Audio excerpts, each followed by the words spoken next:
네, B타입 가겠습니다. 자, 1번 혈우병. 제가 혈우병이 출제되면 항상 동일한 문제 출제한다 그랬어요. 그죠? 동일한 문제. 뭐 이게 유전 질환에서 유전병인데 어떤 유전이냐, 유전의 유형이 나오고 그리고 확률 계산하는 게 나오고 혈우병은 반드시 그렇게 출제가 된다 그랬어요. 똑같이 또 출제가 됐거든요. 여기서 그래서 1번 혈우병이잖아요. 유전병, 혈우병은 기억연관 열성 유전병이다 라고 했을 때 안타깝게 반성연관 열성 유전병이라 쓰신 분들이 많아요. 반성을 얼마만큼 점수를 줄지는 모르겠는데, 빵점은 아닙니다. 추가 점수 있는데, 가장 정확한 건 X연관이죠. X연관. 네, 유전 질환이었고요. 열성 유전이었고, 혈우병이 아니라면, 보인자, 선생님 보인자, 엄마가 보인자죠. 남편은 보인자가 아니라 그랬어요. 혈우병이 아니니. 남자는 혈우병이냐 혈우병 아니냐. 여자는 보인자냐 보인자가 아니냐. 그래서 누구랑 누구가 만났지? X-X가 만났죠. X-X하고 XY가 만났어. 네. 이랬을 때 확률, 딸이 보인자일 확률이라고 그랬어요. 자녀가 라고 해서 부모가 좋아지는 게 아니고 딸이라고 했기 때문에 확률은 50%가 되고 아들이어도 아들일 경우도 50%가 되죠. 그래서 어떻게 연습했습니까? 저희 문제 풀이하면서 혈우병 보인자인 여성이 자녀에게 유전적 결함을 어떻게 물려주는지, 혈우병인 아버지가 유전을 어떻게, 지금 이거는 첫 번째 케이스잖아요. 그죠? 그래서 이 첫 번째 케이스, 보인자인 여성이 유전적 결함을 어떻게 물려주느냐. 그래서 보인자 여성은 XX-하고 정상 XY 사이에서 이렇게 자녀가 출생하는데, 아들은 XY 아니면 XY가 나오고 딸은 XX-XX 이기 때문에 딸 중에서 보인자 둘 중에 하나, 아들 중에서 그러면 둘 중에 하나. 그래서 각각 다 50%, 50%인 것이죠. 이미 여기서 연습 많이 했고, 여기서도 뭐라고 아들과 딸이 다르게 유전되는 이유를 써라 라고 했잖아요. 그 이유가 뭐였습니까? 나 문제 풀이에서도 반성, 열성, 유전이다 라고 해서 X 염색체에 의한 유전자라고 얘기했어요. 그죠? 그런 거지. 증상이 없는 여성의 X- 단 한 개의 X- 혈우병 인자가 존재했을 때 남자는 질병, 여자는 보인자가 된다. 이렇게 얘기를 해드렸습니다. 그렇게 준비를 했었어요. 틀릴 일이 없는 내용이어야 되는데 반성만 쓰신 분들 좀 안타깝게 됐죠. 또는 성염색체라고 쓰신 분들이 있었어요. 성염색체가 조금 안타까웠고 그런 거죠. 성염색체도 틀린 건 아니니까 부분 점수 있을 거예요. 자, 2번 금연 프로그램 평가 계획서입니다. 기억 니은에 들어갈 내용. 야, 이건 너무 아쉬운 게 제가 이거 칠판에다가 마지막에 설명은 했을 거예요. 설명만 하고 요게 행정 파트에서 엄청 중요한 거거든요. 행정 용어예요. 행정 용어이고 행정 관리 이런 부분에서 엄청 강조되는 내용이어서 우리가 지역사회 간호에서는 잘 다루지는 않아요. 그러나 행정 파트에서는 그 행정 예산에 관련된 부분에서 비용으로 환산한 부분이어서 되게 중요한 내용이거든요. 그래서 이거 이런 거 나오면 이라고 해서 문제를 내드릴까 말까 고민했던 게 조금 아쉬운데 이거 하나 아쉬워요. 한 개. 자, 평가에 여러 유형이 있죠. 투입 산출 모형의 평가는 구조, 과정, 결과 평가이라고 하고요. 그리고 평가 주체에 따라서는 내부, 외부 평가, 그리고 평가의 자료에 따라서는 질적, 양적 평가 이렇게도 얘기하는데, 경제성에 대한 평가로서는 비교, 효과 분석, 비교, 편익 분석, 비용, 효용 분석 이렇게 세 가지로 분류를 하게 되거든요.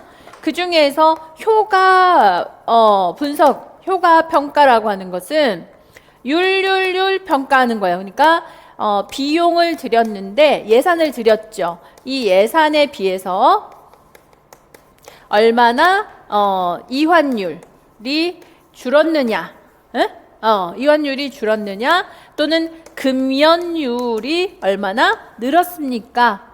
이걸 평가하는 거를 말하는 거예요.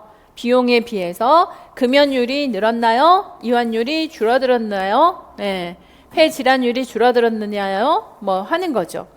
예를 들어 뭐 교통사고율, 교통사고율이 얼마나 줄었나요? 자, 신호등을 설치를 했더니 교통사고율이 줄었나요? 건널목을 더 진하게 칠하니까 교통사고율이 줄었나요? 또는 홍보를 많이 했더니 교통사고율이 줄었나요? 이런 걸 말하는 거예요. 이게 뭐다? 비용 효과 분석. 비용, 이 비용. 신호등을 만드는데 비용, 건널목 색칠하는데 비용, 그리고 홍보하는데 비용에 비해서 교통사고율이 줄어드는 이 값이 얼마나 차이가 나느냐 이거죠. 그래서 비용과 효과에 따른 분석이에요. 이게 평가고요. 비용 편익 분석은 이 교통사고율이 줄어들어서 가지고서 입원비, 그죠? 입원 비용이 얼마나 줄어들었고 교통사고로 인한 치료비가 얼마나 줄어들었으며 노동력은 얼마나 증가했으며 이걸 이제 비용으로 환산한 거죠. 예. 그 교통사고율이 줄어서 이걸 이제 비용으로 환산해서 그 얼마나 예산에 비해 가지고 야, 신호등을 줄였더니 노동력이 이만큼 올라갔어. 건널목을 색칠했더니 이렇게 얼마만큼 올라갔어. 라고 해서 비용으로 환산을 해서 결과도 화폐 단위로 측정하는 거예요. 그래서 비용, 들어간 비용, 그리고 결과 자체도 비용, 돈. 둘 다 돈. 예? 돈과 돈으로, 값과 값으로 확인하는 건 비용 편익이었습니다. 한 5분의 1 정도 정답률이 수험생들 중에서 5분의 1 정도는 정답을 맞췄어요. 그래서 엄청 기뻤죠. 자, 그래서 기억은 경제성 평가였고요. 오히려 기억이 더 어려웠지 않았을까? 기억을 경제성이라고 쓴 사람은 한 명 있었어요. 그리고 니은에서 투입 비용, 자, 평가 지표의 비용 효과, 투입 비용 대비 금연율이라 그랬잖아요. 그럼 홍보를 하는 게 더 좋았을까? 아니면은 금연 프로그램을 운영하는 게 더 좋았을까? 뭐 이런 거에 따라서 금연율, 그리고 니은 투입 비용 대비 절약한 흡연의 시간, 절감한 담배 구매 금액, 건강 개선의 효과, 이를 화폐 단위로 환산을 했다라고 했으니까 값으로 환산한 건 비용 편익 효과이다. 이거 정말 출제할 만한데 왜 출제가 안 되지라고 생각했던 내용이었어요. 저는.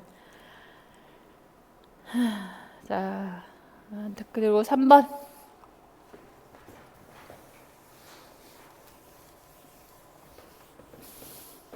3번. 이렇게 나오면 못 맞출 거라고 얘기했잖아요. 그래서 그대로 모의고사 그대로 출제가 됐었어요. 제가 이거 이렇게 표 그려드렸거든요. 이 표 그대로 출제가 됐던 것 같아. 사회보장제도에서 사회보장제도의 목적 유형입니다. 자, 보험료 부과 방식과 보험급여 보장 방식을 써라 라고 했어요. 여기서 건강보험제도의 원칙, 보험료 부과 방식, 그죠? 예, 요거를 쓰라고 그대로 문제가 나왔죠. 예, 뭐였습니까? 요거 11월 모의고사하고 9월 모의고사 2번 출제했더라고요. 보험료 부과 방식은 뭐였어요? 차등 부담이었죠. 차등 부담이었고, 그리고 보험료 급여의 원칙, 보상이잖아요. 그죠? 보험급여 보장. 그래서 급여가 되는 건 현물 급여를 원칙으로 하고 현금 급여를 병행한다 였었죠. 그래서 제가 이렇게 네 가지 비워둔 거, 건강보험 제도의 원칙, 보험료 부과 방식, 보험료 급여 원칙, 건강보험 제도의 기능, 이 중에서 2개가 출제가 된 거예요. 2개나. 예? 그래서 보험료 부과 방식 1점, 보험료 급여 보장 방식 1점, 차등 부과 현물 급여, 요것만 있어도 1점. 예. 그리고 니은과 디귿에 해당되는 거, 이렇게 사회보험의 종류 요거 나오면 틀리면 안 된다 그랬어요. 니은에 해당되는 건 고용보험이었고 의료보장에 해당되는 게 의료급여였죠. 그래서 2024년 9월 모의고사에서 제가 뭘 제시했느냐면 이 공공부조의 적용 원칙과 소득보장, 의료보장을 분류하는 거를 쓰라 그랬어요. 그래서 적용의 원칙은 최저보장의 원칙이고 소득의 보장은 기초생활보장이었고 의료보장은 의료급여였죠. 그래서 이 용어가 중요하니까 용어 틀리면 안 된다라고 했었고 사회보험의 적용 원칙, 소득보장, 의료보장. 그래서 소득보장에 연금보험, 고용보험, 산재보험. 이게 분명히 보험 형태 5가지 보험을 분류하는 게 나올 거다라고 해서 한 번은 사회보장으로 출제를 했었고 한 번은 의료보장으로 출제를 해드렸어요. 그래서 이렇게 명명하라 그러면 생각보다 못 쓸 수 있다는 했는데 역시 이제 문제가 출제가 되어서 다 잘 쓰셨어요. 모의고사에서 2번이나 했으니까. 그래서 1점이죠. 이것도 틀릴 내용이 없지. 자, 여기까지 틀릴 거 요거 하나 있었네요. 요거 1점 정도. 못 썼고 다 맞았어야 하는 거예요. 자, 4번 문제에서도 저는 문제를 어떻게 냈느냐. 자꾸 죽을 것 같다고 생각을 해서 스위치를 껐다 켰다 하는 거. 그래서 강박 사고, 강박 행동. 강박 사고의 기준, 강박 행동의 기준 했어요. 여기서는 더 쉬웠죠. 생각하고 싶지 않은데 자꾸만 4라는 숫자가 떠올라요. 이게 강박 사고. 이 때문에 4라는 숫자가 생각날 때마다 7이라고 말해야 돼요. 뭐예요? 강박 행동이었어요. 그래서 이 기억, 니은 증상에 해당하는 용어를 써라. 그 순서대로. 그리고 동일한 용어가 아니어야 된다. 당연하지. 그리고 강박적 행동, 강박적 사고. 틀린 사람은 없었던 것 같고요. 클로미프라민 이번에 출제가 되면 불안, 공포 이런 부분에서 약물 출제할 것밖에 남아있지 않았다라고도 얘기해드렸어요. 그죠? 마지막 시간에 약물 정리하면서도 이번에 약이 출제가 되면 그 공포나 불안이나 이 부분에서 출제될 거 남아있고 다 출제가 됐다라고 했고 그리고 이미 제가 문제에서 10월 정신 영역에서 인프라민의 약물 기전을 출제를 했죠. 그래서 여기서도 양리작용을 2개를 쓰라 그랬어요. 그래서 인프라민이 클로미프라민이잖아요. 그죠? 같은 약물이어서 얘네들의 약물 기전 2개. 뭐 있어요? 하나는 아세틸콜린 수용체를 차단함으로써 수용체 차단이니까 세로토닌이 증가되어서 그러니까 항우울제로 쓰는 거죠. TCA 항우울제잖아요. 그래서 요 항우울제로 세로토닌을 증가하고 하나는 히스타민 수용체를 차단하면서 진정작용이 되는 거예요. 그러니까 요렇게 하나는 항우울 이고요. 히스타민 수용체를 차단해서 하나는 진정작용인 거죠. 진정, 안정. 이렇게 해서 하나는 아세틸콜린 수용체, 하나는 히스타민 수용체. 이로 인해서 항우울, 이로 인해서 진정. 이게 정답이에요. 출제를 했어요.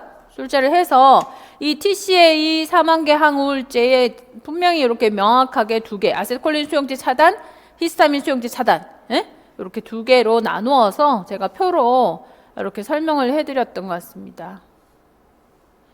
그리고 마지막 정리할 때 불안, 약물, 공황장애 약물, 이제 그런 것만 남아있고 리듐, 그죠? 조증의 리듐, 뭐 이런 정도 남아있으니까 잘 보라고 해드렸어요. 얘기를 많이 해드렸는데 거기까지 보셨으면 좋았고 생각보다 이 세로토닌 증가는 굉장히 많이 쓰셨고요. 그러니까 1점은 확보를 했고 히스타민 수용체 차단 요건 조금 아쉬웠어요. 진정작용이 뭐 항우울이다, 항강박이다 이렇게 쓰신 분도 계신데 거의 점수가 없지 않을까 그렇게 쓰면 기전이 제시되고 세로토닌이 증가해서 항우울이다 이런 근거가 제시돼야 되겠죠. 양리작용이라고 했기 때문에 근거가 있어야 되겠죠. 항우울, 항강박 이렇게 쓰면 누가 못 써요. 지금 강박증에 대한 약물을 쓰라고 하는데 항강박, 항우울 뭐 그런 거지. 그런 정도는 아니고요.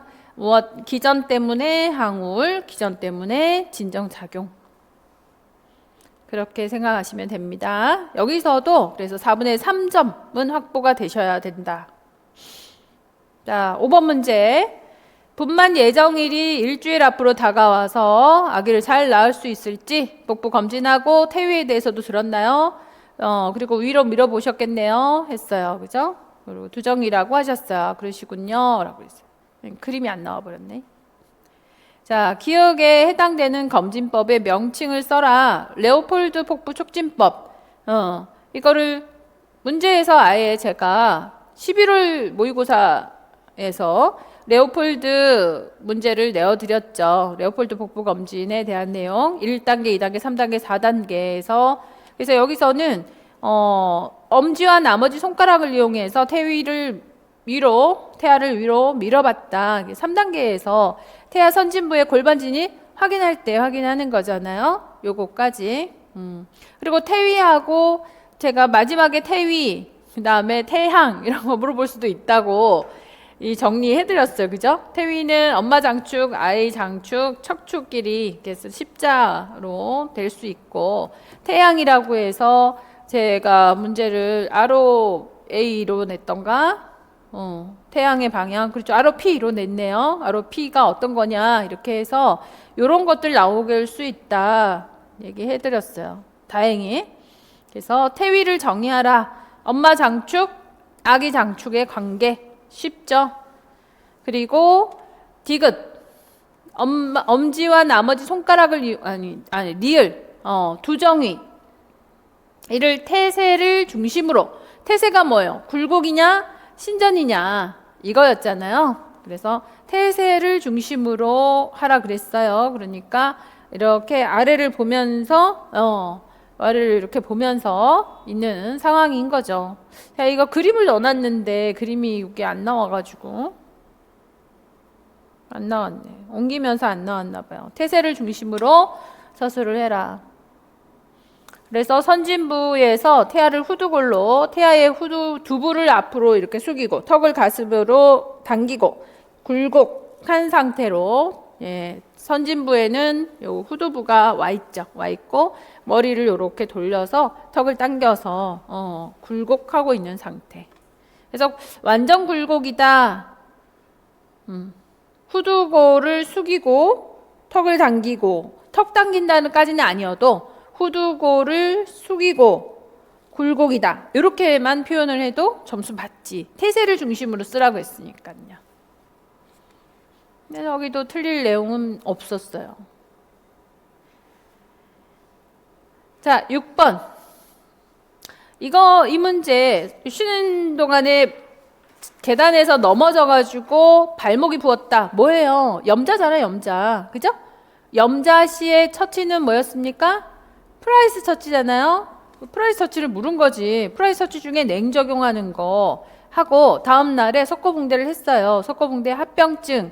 석고붕대 합병증은 6P라 그랬습니다. 석고붕대 6P를 확인하는 거.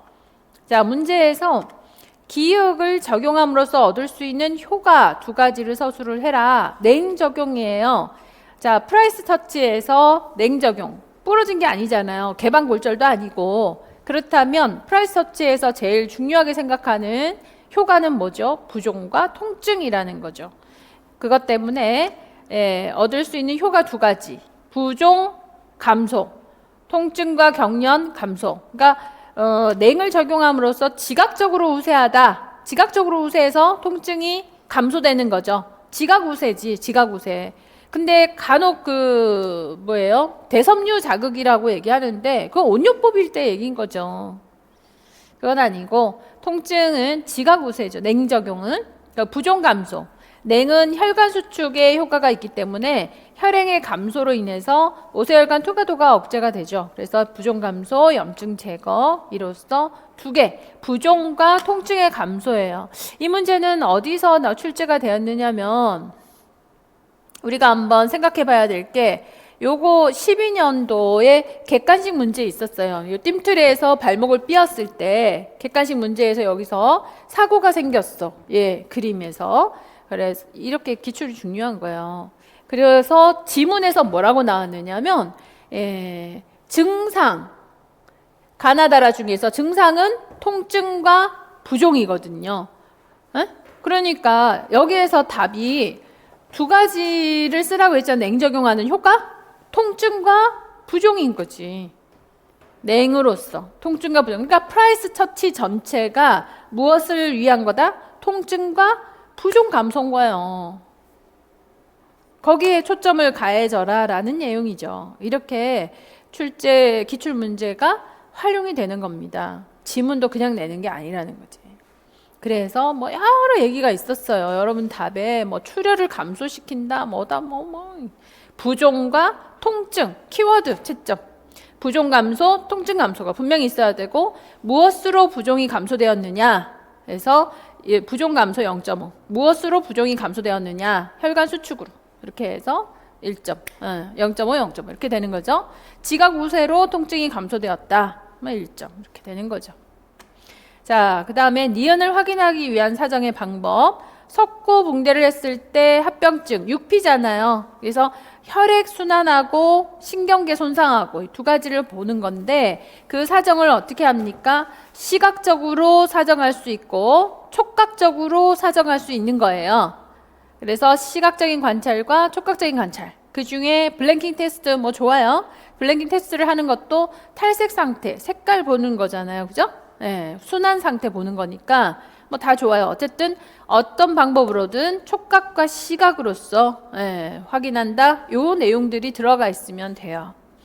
그리고 이미 제가 모의고사를 통해 가지고서 여기 석고붕대 환자의 간호사정 방법을 설명하라 라고 해서 촉각적인 관찰에서 정상과 비교해보고 핀으로 찌르거나 만져서 감각도 사정하고 시각적인 관찰, 피부 색깔을 관찰하는데 탈색 검사 등이 있다라고 표현을 해드렸어요. 그래서 촉각적인 관찰, 사정, 시각적인 사정 이렇게 두 가지가 들어가는 거고요. 그 내용에서 청색증, 피부의 색깔 들어가고 촉각에서는 이제 감각 들어가야 되겠죠, 그죠? 감각이나 마비 이런 내용들이 들어갑니다. 그래서 순환계, 색깔, 체온, 부종, 신경계, 감각, 움직임, 무감각, 통증 이런 것들이 들어가야 되겠죠. 이 문제는 요거예요. 라이스 처치법. 그 중에 냉각, 냉요법의 효과를 물었던 거죠. 아셨죠? 그래서 여러 가지 문제가 있더라고요. 모의고사도 했고 문제 풀이에도 했고 여러 번 처치를 얘기를 해드렸던. 그래서 4분의 4점이어야지 이것도 6번도 틀릴 내용이 없었는데 사정의 방법이라고 그래서 만약에 여기에서 사정 방법을 명명하세요. 사정하는 방법, 그죠? 명명하세요라고 했으면 뭐 블랭킹 테스트다 하는 것들이 들어가겠지만 사정의 방법을 쓰라고 했기 때문에 시각적으로 사정하는 방법, 촉각적으로 만져서 사정하는 방법, 그리고 사정의 그 결과, 시각적으로 봤을 때는 청색증이 있어야 되고 촉각적으로 만졌을 때는 감각이나 무감각이나 저림이나 이런 것들을 확인하게 되는 것이죠.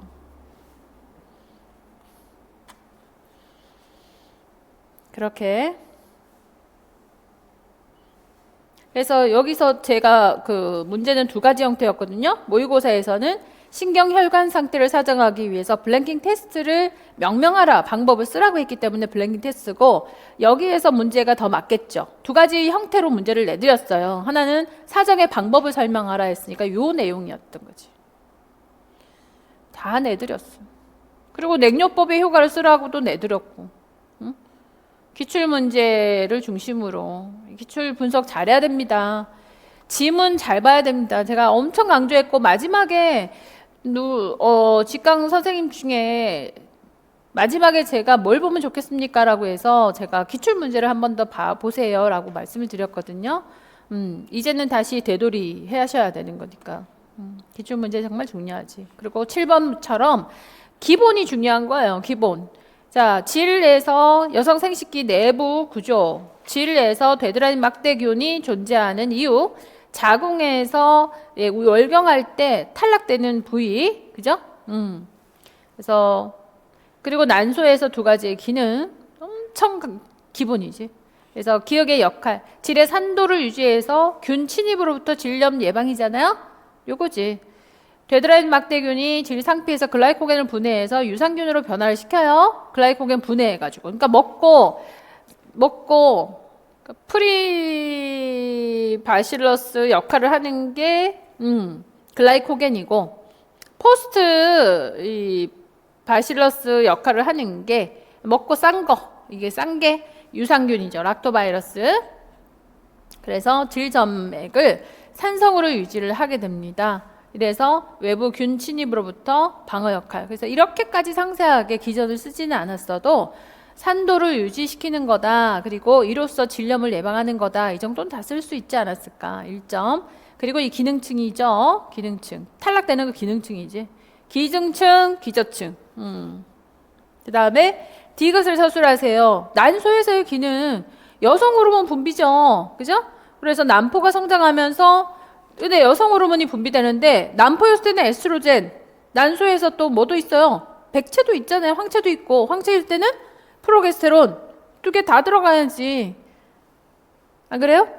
난포였을 때는 에스트로겐, 황체였을 때는 프로게스테론. 그래서 여성 호르몬의 분비, 에스트로겐과 프로게스테론을 분비한다. 이렇게 돼야 되겠죠. 그럼 0.5, 0.5 에스트로겐, 프로게스테론. 자, 그 다음에 배란. 성숙 난포가 파열되면서 복강내로 난자를 배출하게 됩니다. 그래서 배란, 여성 호르몬 분비 1점씩. 틀릴 내용이 없는데 기능층이 생각이 안 났어요. 또는 젖산 분비 뭐 이렇게만 젖산 분비 이렇게만 쓴 사람들도 있었고 어쨌든 조금 아쉬운 답들이 있긴 했지만 대부분은 잘 쓰셨어요. 7번도 4분의 4여야 한다. 자, 모의고사의 10월 달에 모의고사 본 내용 그대로죠. 그죠? 8월에 문제풀이한 자궁 내막의 주기에서도 기능층은 분해되고 기저층은 탈락되지 않았다라고 얘기했고, 난포기에는 배란기에서 황체기에서, 배란기 황체기에서 에스트로겐 프로게스테론 얘기를 해드렸고. 그렇습니다. 자, 8번. 제가 이 내용은 원래 테타니, 그죠? 내분비에서 제일 중요한 게 테타니일 때의 후두 강직. 이게 제일 문제가 되니까 요거를 제일 우선적으로 공부하고 그 다음에 갑상선 호르몬, 그 다음에 쿠싱 이렇게 이제 순서를 정해 드렸어요. 우선순위의 순서를. 그래서 그거 나왔잖아요. 문제풀이도 했고. 귀 앞을 톡 쳤다. 이미 출제된 문제였고. 뭐예요? 크보스텍사인, 팔에 카프를 감았다. 트로소사인. 칼슘이 부족했다. 칼슘을 조절한다. 혈중 칼슘을 올리는 건 부갑상선. 혈중 칼슘을 낮추는 건 이게 명칭과 기능이잖아요. 혈중 칼슘을 올린다. 명칭. 부갑상선 호르몬. 혈중 칼슘 농도를 내린다. 그리고 칼시토닌. 왜냐하면 여러분이 골다공증 골하고도 연결해 가지고도 많이 쓰셨지만 문제를 보시면 칼슘이 부족하다. 디귿을 조절한다라고 했기 때문에 전해질 즉 혈중의 칼슘을 조절한다. 라는 것으로 표현을 하는 거기 때문에 혈중 칼슘으로 표현을 해주셔야 되는 거죠. 그래서 혈중 칼슘을 증가시킨다. 혈중 칼슘을 골에 흡수시켜서 골 밀도도 증가시킨다. 그죠? 칼시토닌 이렇게 돼야 되겠죠. 이미 보세요. 9월달 영역 모의고사에서 제가 이거 아예 그림 그대로 내드렸잖아요. 가를 명명하고 방법도 제시하고 나를 명명하고 방법 제시하고 이때 이를 예방하기 위해서 칼슘 수치, 처치 근거 주의까지 쓰라 그러고 출제를 했어요. 그렇게 했고 또 여기서 조절 요인이라고 해가지고 부갑상선 호르몬은 혈중 내 칼슘을 유리한다. 뼈에서도 위장관에서도 신장에서도 이것도 엄청 강조해 드렸죠. 이렇게 세 가지로 나올 수도 있다고 이것도 강조한 거고 칼시토닌 혈중 내 칼슘 감소하면서 뼈로 저장시키는 역할을 하더라라고 해드렸어요. 그리고 이거 되게 중요하지. 혈중에 칼슘 처치, 템프로 칼슘 글루코네이트 투여하는 거 이것도 분명히 나중에 나올 거예요. 테타니 제일 중요하죠. 테타니가 또 한바탕 지나갑니다. 못 쓰면 안 되는 문제였어요. 4분의 4. 아예 명명하라고도 써줬잖아. 9번. 심혈관계에서 올해 백혈병 나온다는 소리 몇 번을 했던 것 같아요. 어? 백혈병 나오면 기전 나온다고. 기전 나올 것밖에 없잖아. 기전 중에 제일 쉬운 게 나왔어요. 뭐가 나왔어? 범혈구 감소증. 제일 쉬운 내용이 나왔어요. 그러면 뭘 써야 돼? 골수부전이라고 하는 게 있어야 되잖아요. 그리고 예후가 제일 좋은 게 급성 림프구 백혈병. 에? 급성 만성은 어떻게 구분한다고 그랬어요? 미성숙 백혈구가 많아진 급성, 성숙한데 변한 게 만성. 당연히 급성이 많으니까 급성 림프구 백혈병에 하고 범혈구 감소증하고 기전 나오잖아요. 기억에 정의를 쓰래. 그러니까 그 급성 백혈구 림프구 백혈병의 정의. 림프계 백혈구가 악성으로 변하면서 골수에서 다량 증식하는 거죠. 그래서 골수에서 미성숙 백혈구의 과다 증식으로 다른데 침범이 되는 질환이죠. 그죠? 악성 종양이 되는 질환. 이거 알잖아요. 근데 악성 혈액 질환으로, 혈액암으로 다른 곳에 침입이 되는 질환이죠. 이 정도까지는 정의라고 했기 때문에 간, 비장, 림프, 뇌, 척수 등을 침범한다 정도는 써줘야 되는 게 아닌가. 부분 점수가 많을 겁니다. 1.5점 받는 게 좀 어렵게 보이는 답들이 많았고요. 1.5점은 받아야 되는데 실제 1.5점을 다 받은 사람이 몇 명 없었어요. 60점 이상인 분들만 1.5점을 다 받았던 것 같아요. 자, 니은이 나타나는 이유, 범혈구 감소증, 뭘 써야 돼? 골수 기능 부전 때문입니다. 그러니까 이 백혈구 세포, 백혈병 세포 또는 뭐 미성숙 백혈구가 과다 증식함으로써 골수 기능이 떨어지니까 범혈구 감소, 적혈구 혈소판 억제, 범혈구 감소, 골수 기능 부전. 키워드 들어가는 게 중요했고, 디귿을 서술하세요. 백혈병 하나에 요추 천자를 하는 목적. 요거는 만점이 별로 없었어요. 진단 목적이라고 하는 거는 많이 썼는데 치료 목적은 많이 빼먹으셨어요. 그래서 대부분 0.5점을 받지 않았을까? 네, 진단 목적, 뇌척 수액을 채취해서 백혈병 세포의 침범을 확인하는 거고, 치료 목적으로도 항암제 주입도 여기다 합니다.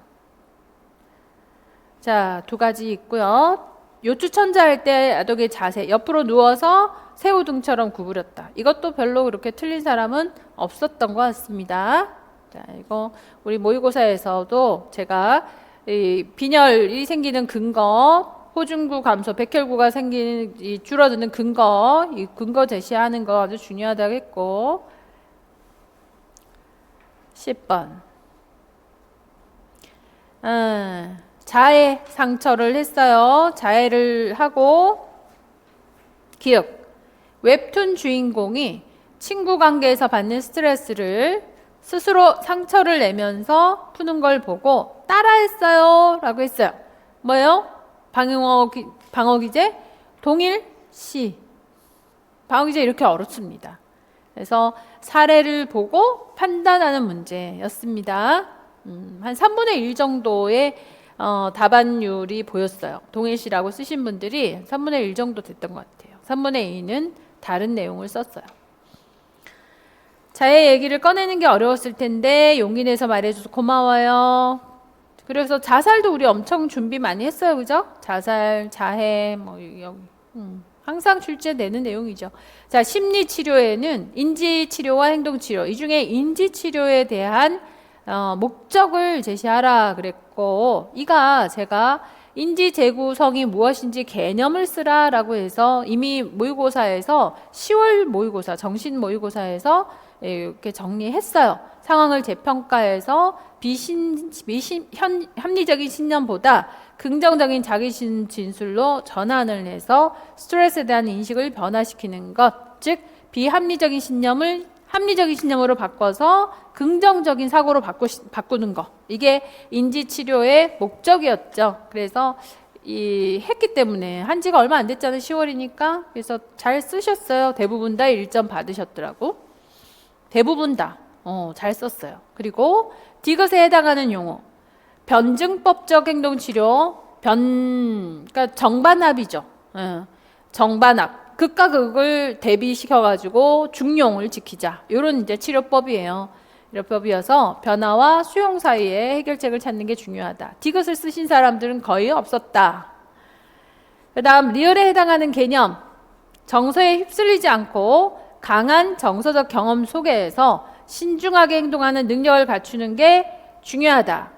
이게 이제 DBT 변증법적 행동치료의 기술 중에 제일 중요한 기술이에요. 중용이잖아요. 중용을 지키기 위해서 내 마음을 알아차리는 명상을 하는 거. 그래서 마음 챙김이라고도 얘기하고 또는 이렇게 알아차림 명상이라고도 얘기합니다. DBT 변증법적 행동치료라고 한다면 굉장히 정서 조절이 어려운 이 상대 너무 좋은데 너무 미워서 이런 경우 있다 없다? 살다 보면 있잖아요. 애증의 관계다. 너무 좋은데 너무 미워서. 그래서 정서가 너무나 언밸런스한 거예요. 조절하기가 어려운 정서의 경험이 폭발적으로 나타날. 이걸 견디지 못해서 부적절한 어떤 자살 이런 것들을 시도하게 되는 것이죠. 결국은 이런 정서 조절이 어려운 바탕은 낮은 자존감, 나의 존재 자체에 대한 어떤 부정, 수치심 이런 게 바탕이 되어 있어서 여기 이런 사람들한테 DBT 치료가 해당이 됩니다. 그래서 마음 챙김 기술이라고 하는 거는 여기서 현재 순간을 판단하지 않고 집중하는 능력, 극과 극의 마음을 오가는데 그 중간에 어느 지점을 찾아가게.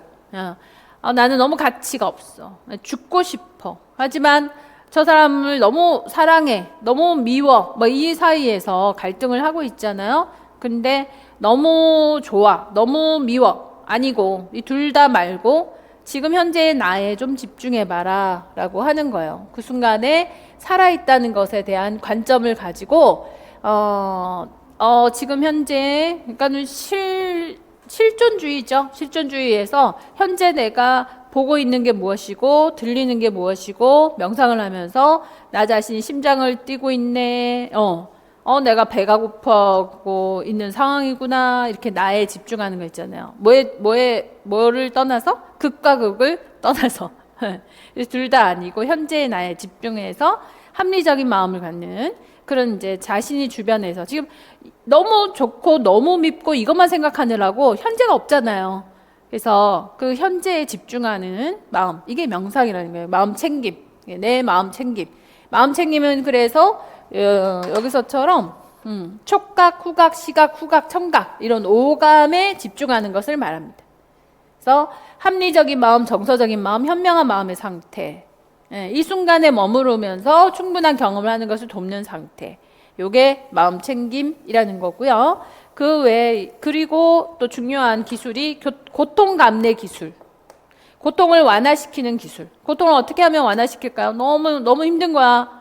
너무 미워해도 힘들고 너무 좋아해도 힘들고 어떻게 하면 좋냐 이런 거죠. 그래서 신체 이완시키기. 숨을 들여 마시세요. 내세요. 걸으세요. 이게 고통 감내하는 거. 감정 조절하기, 효과적인 대인관계 기술. 가장 마지막에 효과적인 대인관계까지 가는 거예요. 그런 행동 치료의 기술들을 얘기하는 겁니다. DBT. 그래서 DBT 중요했는데 이게 조금 아쉬워요. 인지 치료까지는 제가 해드렸는데 행동 치료를 그냥 열거만 해드렸지 강조해주지를 못해서 DBT까지 어쨌든 인지행동 치료는 매년 출제되고 있어요. 내년에도 출제될 거예요. 25년도에도. 훈련하면 돼요. 어려운 내용은 아니고 제일 여러분이 못 쳤던 문제였어요. 이게 10번. 점수 제일 낮은 게 10번이었어요. 10번 문제에서는 4분의 1점 받은 사람들 되게 많았었고요. 4분의 2점 정도. 그리고 마음 챙김을 쓰신 분들은 3명 계셨나? 썼더라고. 근데 수용을 쓴 사람은 아무도 없었어요. 예. 그러니까 제일 낮은 문제였으니까 변별력은 없겠지. 예. 4분의 1만 맞았어도 잘 하신 거예요. 자, 11번 마지막 문제. 자, 진동 때문에 산업보건이죠. 생각보다 산업보건이 지금 매년 출제되고 있습니다. 보건행정하고 산업보건하고 제가 이거 이제 공무원 강의를 이렇게 보기 시작을 하니까 공무원의 문제에서 출제됐던 게 임용의 문제에 출제가 되고 또 웃기게도 임용에 출제된 문제가 공무원에 출제가 되기도 하고 하더라고요. 그 중에 이제 뭐 진동에 관한 건데 산업보건에서는 그렇게 중요하게 생각하는 건 아니에요. 그렇지만 이 진동에 의해 가지고 나타날 수 있는 문제는 레이노드 증후군도 있고 수완 진동 증후군도 있어요. 그래서 두 가지가 있거든요. 두 개인데 이 중에서 레이노드라고 수완 진동도 손 감각 저하, 손저림, 색깔 변하고 하는데 이게 왜 레이노드냐라고 하면 추운 날에 손가락 감각이 더 떨어진다. 이거기 때문에 레이노드라고 확신할 수 있는 거죠. 그래서 그리고 레이노드 같으면 우리는 훨씬 쉬웠어요. 레이노드의 기전 같은 거는 했거든요. 예?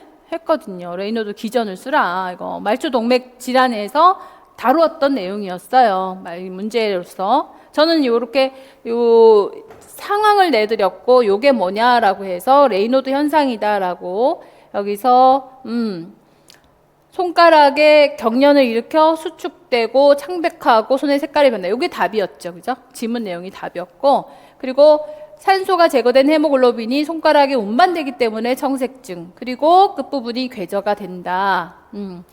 3년 전인가요? 4년 전에 레이노드 디지즈 출제되고 단계 나올 때도 이거 레이노드 꼭 나온다고 단계까지 제가 모의고사 출제하고 이번에는 말초 동맥 장애로서 강조를 해드렸죠. 버거시하고 이렇게 하면서 이런 형태로 출제가 될 거다 했는데 레이노드가 이렇게 산업보건에서 출제가 연결돼서 나왔더라고요. 하여튼 답은 쓸 수 있었죠. 그리고 드릴 사용으로 인해서 손에 전달되는 진동 관리 보호구 명칭을 쓰라고 했는데 이거 너무 점수 주는 문제 아니었어요?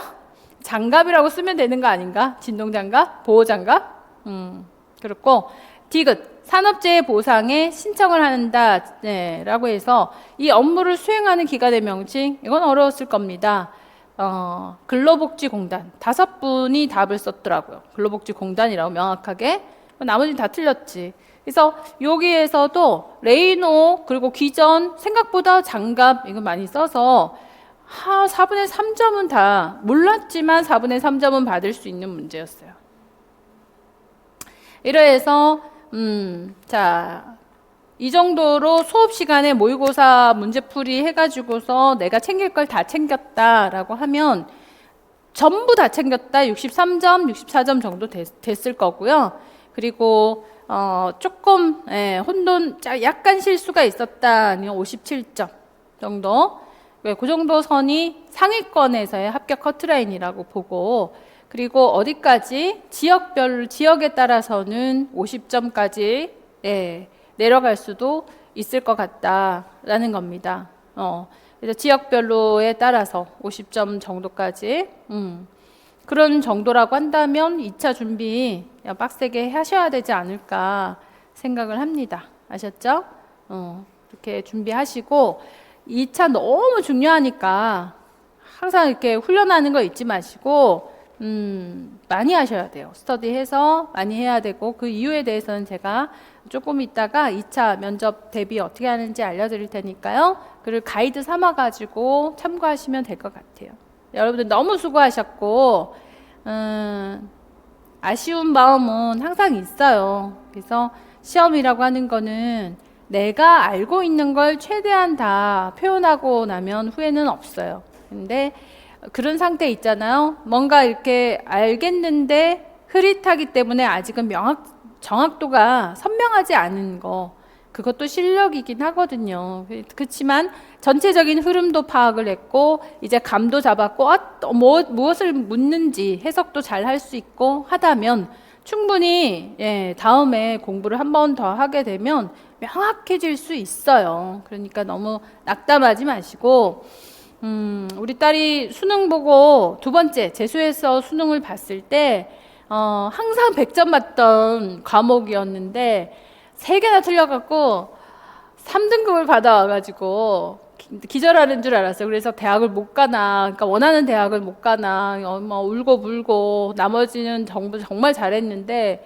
그것 때문에 울고 불고 해서 제가 뭐라 그랬냐면, 내 딸이잖아요. 그래서, 어떻게 결과 안 나온 거를. 그래서, 딸아, 응? 수야, 이렇게 너 시작하면 금방 시간이 가지 않니? 라고 얘기했던 것 같아요.